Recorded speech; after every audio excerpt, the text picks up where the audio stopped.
अमरावती लोकसभा निवडणुकीचा निकाल 4 तारखेला सायंकाळपर्यंत जारी होण्याची शक्यता आहे। दरम्यान अमरावती शहर पोलिसांनी 4 जून रोजी कोणत्याही प्रकारची रॅली किंवा मिरवणूक काढण्यास परवानगी दिली जाणार नसल्याचं स्पष्ट केलं आहे। केंद्रीय निवडणूक आयोगाने 16 मार्चपासून संपूर्ण देशात आचारसंहिता लागू केली आहे। ही आचारसंहिता मतमोजणी संपेपर्यंत आणि निवडणूक निकाल जाहीर होईपर्यंत लागू राहणार आहे। निवडणूक आचारसंहिता लागू असताना पूर्व परवानगीशिवाय रॅली, मिरवणुका, परिषदा, सभा यासारखे कार्यक्रम घेता येत नाही। अशा स्थितीत 4 जून रोजी कोणत्याही राजकीय पक्ष, उमेदवार किंवा पदाधिकाऱ्यांना असा कार्यक्रम आयोजित करू नये। अमरावतीतही सायंकाळपर्यंत निवडणुकीचा निकाल जाहीर होण्याची शक्यता आहे।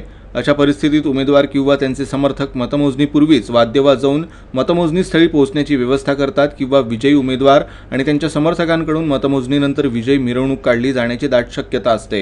ही बाब लक्षात घेऊन अमरावती शहर पोलिसांनी 4 जून रोजी कोणत्याही प्रकारची रॅली किंवा मिरवणूक काढण्यास परवानगी दिली जाणार नसल्याचं स्पष्ट केलं आहे।